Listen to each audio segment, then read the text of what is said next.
Hello, dear viewers. This is the latest episode of the Free Marketeers podcast. I am joined by Hattingh and Jacques Jonker.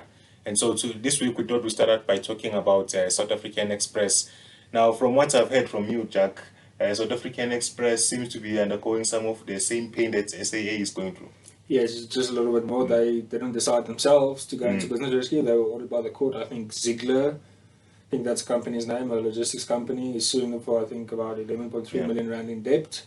So, yeah, they are now put into business rescue, which is a good thing. Hopefully they do get liquidated and the government stops forcing out the private sector in the airline industry. I definitely think they've been flying under the radar because in the news most of the time, that's been covered on Daily Maverick and a few other places, this SA Express story.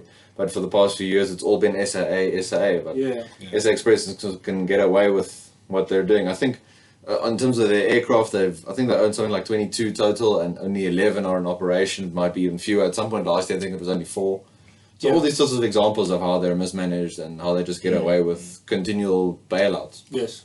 And so the case that forced this business rescue. It was brought by one of the creditors. Yes, one of the creditors. One of the interested parties. Yeah. No, that's interesting. Sorry, I was going to ask. I don't know if you have done that much reading into it, but do you think, because they've now appealed the High Court order, right? So do you think, is there a great chance that it'll be set aside, a lesser chance? No, any sort of indication? I don't think they have a good chance on appeal. If you look, in terms of debt, SAA is worse in terms of their debt ratio and current ratio, but in terms of returns on investment and equity, SAX is obviously worse. Okay. In terms of raw nominal amount, SAA is obviously worse because it's a bigger company. But if you normalize it into a percentage, I think SAX is basically just as badly off as SAA at the moment. So no, I don't think they have any chance of getting out of that business rescue. No, it's I suppose it's a good thing for us. I mean, if all of these companies are collapsing all on their own and going through these processes, I don't know what you guys think, man. Is this a good thing? I mean, will we be happy if Eskom collapsed tomorrow and it had to go into business rescue? Well, maybe if the government had a little bit of sort of humility and realized it couldn't run all these things, then we could open up the electricity market, for example, to IPPs more, so they could compete. So let's just say, fine, they don't privatize Eskom, but at least let there be competition. Then it can sort of fade into the background, and all of us who sit in darkness all the time, we can buy our electricity from different competitors. That'll also lower the prices. So, whether I want it to be closed down or not is almost irrelevant. It ought to be. Based on the fact of how many bailouts they've received. That money, government talks a lot about transformation, economic development, that sort of thing. If they're really serious about it, that sort of money should be used, all those billions and millions that SAA and SA Express have received, should be used for development in rural communities, like fixing toilets. Let's just start with that. I mean improving infrastructure. Yeah, that's true. That's true. Please, I 100% agree with you. And then moving on to the Banking Association of South Africa, there was a story about them in the news about a quote that was taken from them, basically saying that they had received a legal opinion to the effect that if EWC does have an expropriation without compensation, then if your property is seized and you are owing a mortgage, then you will still be liable to pay off that mortgage. And now this is very problematic for me. And the other thing they said was that there are 1.6 trillion rands in mortgages in South Africa as of now. So this is concerning for me. I mean, the state has created a real problem here, which was meant to be solved through property rights. Sure. So how do you solve this? I mean, I guess it's a difficult one. I mean, I don't know if you want to add something, Jacques. Yeah, I'm not sure what the classical liberal position on this is, but from a gut feeling, so it's not supposed to expropriate the property in the first place. I think the banks have been quite silent on this issue. Which is why I is pressing them to release statements on this issue, and I really want them to. But I mean, if they say that that's a legal opinion they got, and I mean, within the framework of the law, if it's a sound opinion, that's sad, but it just goes to show we have a long way to go in terms of our respect for property rights, not just with regards to EWC, but with regards to the whole legal framework in which we're working as well. I find it tough to just wrap my head around conceptually that if you don't own something anymore, whether you are liable to have to be responsible for it, to pay for it, to pay it off, kind of thing. I mean, it sort of links in a roundabout way to the tragedy of the commons. When no one owns anything, then nothing's going to be done on that thing, and nothing will be improved. It won't be kept up to a good standard because, I mean, no one's going to take responsibility for it. So I agree. I find it quite sad if this is the case, but it almost shows you this idea that if, let's say, EWC goes ahead, the constitution is amended, then that argument that a lot of people make, well, if something is legal, if there are laws about something, you have to follow it in a way, like legality equals morality, which is a big problem. Exactly, and that's a whole separate thing. We probably have an entire episode on that. But for me, it's just it's weird because it's forcing South Africa to the point now where we have to potentially pay or be liable for something that we are not responsible for. I mean, for who in their right mind would ever pay for anything that they don't own or they don't control? And so I don't see how it's going to happen. I just think people are just going to ignore the debt. And it just highlights how what we always say, how true it is. There's no such thing as a free lunch. So if government thinks it can seize property for free, someone has to pay. Either it has to be the person who owes the bank, or the bank itself has to lose. So someone has to pay itself. Is there a way that the banks could pass this on to the consumer?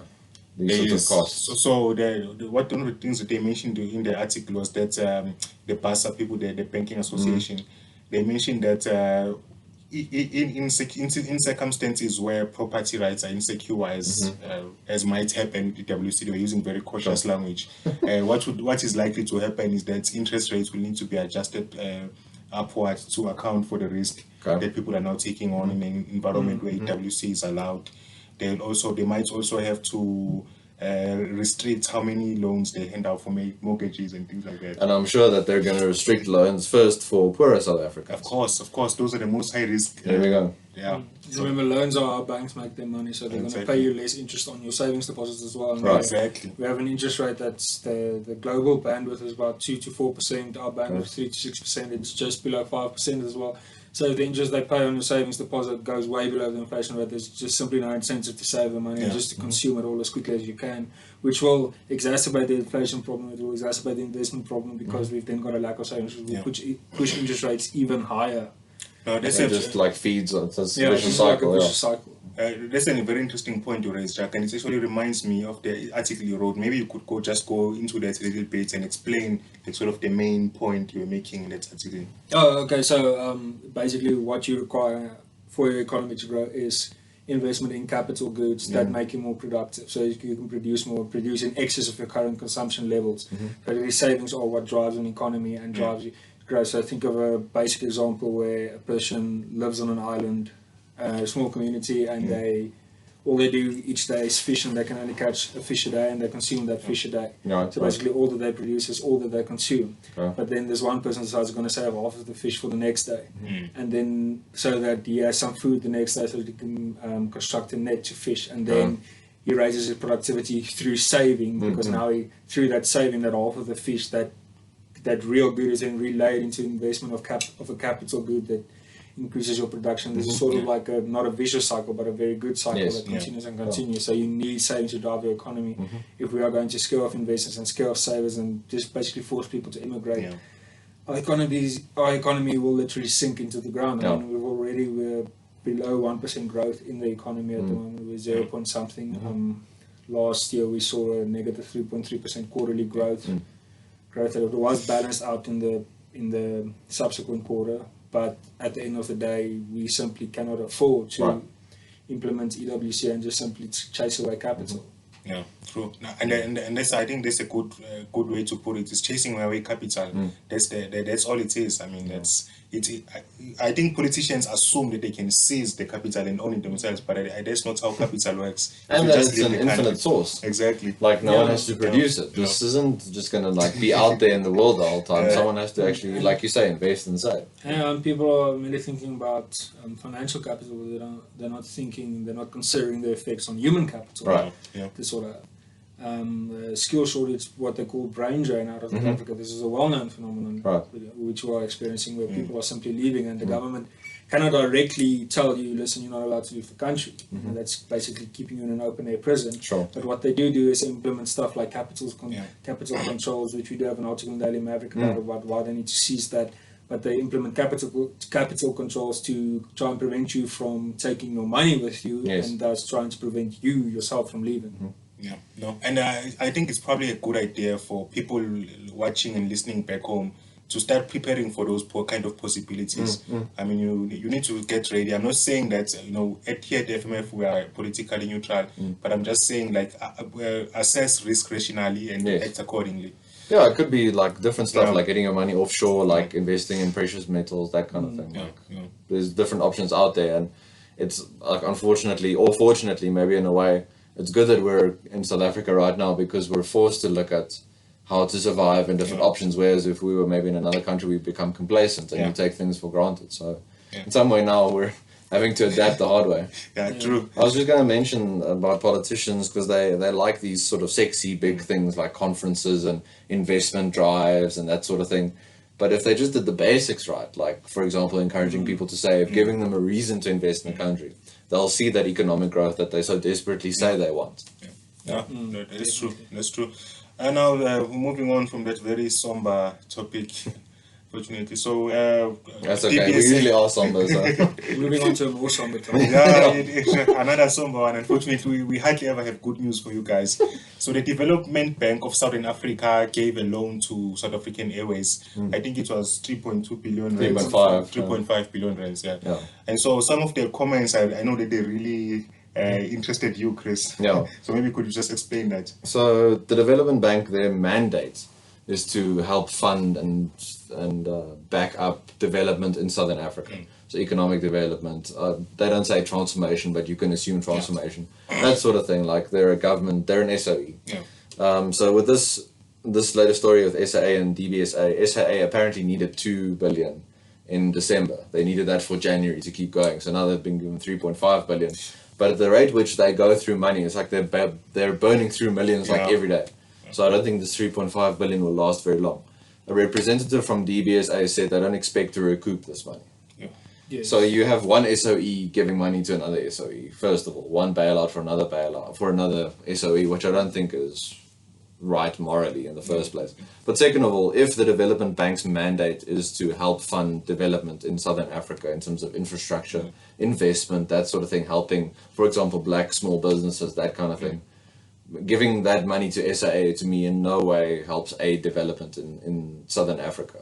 SAA, every time an SAA plane takes off, SAA loses money. It's almost worse that even if it's full, it's still losing money. It's burning through cash. So to me, it would be much more responsible, rational, morally right to give that money to development projects. I mean, if you look at the act that reconstituted the Development Bank, it was initially established in 1983 and then reconstituted in 1997. That act itself, and the 2014 amendment to the 1997 act, does not actually define what is meant by economic development, does not set criteria for projects to meet, to say, okay, this is a project that is legitimately in the interest of economic development. And this is sort of the fact that they omitted to define what economic development is, as basically caused the ambiguity surrounding what economic development is to remain. And now, I think it was Odwan Bailey and a certain Mr. Curry from DBSA to sort of pounce on this ambiguity and say they are doing this in the interest of economic development, because there's so much ambiguity. It's an empty concept. It's not an empty concept. I mean, they haven't defined it. They haven't defined it. It's a very ambiguous concept, and they sort of pounce on this opportunity to say, well, it's in the interest of economic development. And then you have other people, like I saw an article on Daily Maverick saying that, we need to bail out SAA, it's worth bailing out because of these and these and these people's jobs. But at the end of the day, if you put in more resources into something than you're getting out, you are incurring a loss on society, and that is what is happening with this. There's a direct loss, but also the indirect cost, the opportunity cost of wasted capital, where the capital can be directed to something that is much more fruitful, entrepreneurial venture, production activity. The SAA is basically a leakage in our economy at the moment. So to say that it needs another bailout, to say that it's in the interest of economic development, no, it is definitely not in the interest of economic development. It is taking us back. And I mean, you still have SAA there now, they are cancelling flights. Which is everything except Cape Town, Joburg. Something like that. And that's a very good thing that they're cancelling flights. because it prevents them from losing money. But I suspect the reason they cancelled specific flights is because they actually made a marginal loss on those flights. So yeah, there's all argument, well, SAA is necessary, it's not all about economics. But at the end of the day, it's all about economics at the end of the day. You cannot waste, you cannot put in more resources than you get out. Exactly. Yeah. And that is what is happening with SAA, and that's why it does not need, it must not be bailed out, it must not be saved. The private sector, domestic airline private sector is extremely competitive in South Africa. We see airlines come and go, but that is actually a good thing, is what Joseph Schumpeter referred to as creative destruction in the market. And the gap that is left by SAA will inevitably be taken up, especially by very strong competitors such as Comair and Fly Safair.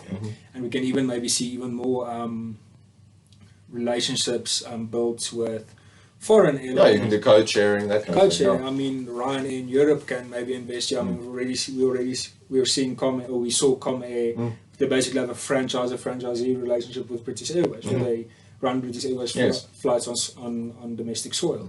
So we can even see that. But the fact of the matter is, SAA should not be bailed out. South African Express should not be bailed out, most definitely. They can even keep the flag, for example, and just have those slots at international airlines, but be owned by Ethiopian Airlines or Emirates or whomever. They pay the South African government, but then it's still an SAA plane landing at JF Kennedy or something. And that is then suggested that they keep the brand name. That is what SAA Link, they have the livery of South African Airways. Because it's a brand, and it's a well-known brand, and they won the prize for, I think, the best service on an airliner. So the service on the flights themselves are not bad. It's just the management that's terrible that has pushed this company to the brink of failure, and it will inevitably fail. It should not be bailed out. It should be privatized. What's left of it, at least, all the private sector should be left to fill the gap in the market. Yeah, no, that's absolutely true. And something you said just now about not wasting spending more money than you get out of something reminds me of the sunk cost fallacy, and it's almost like it's the same thing that's happening now at the PIC. And I just thought that I'd add in the final sneak topic just to inform people of what's going on. This idea that you can take the pensions of public servants and fund Eskom's debts and Eskom's debt, just sort of extinguish Eskom's debts using the equity that is in the PIC. I think it's just, as much as I'm not a big fan of public servants and civil servants and all of that, but I think it's just immoral. It's just that's what it is. This is their life savings. Yeah, that people have worked so hard for. We know how difficult it is to make a living in this country. They've done this, and now their union leaders are saying maybe we should use our members' pensions and savings. That to me is morally reprehensible. I find that very, very problematic to think.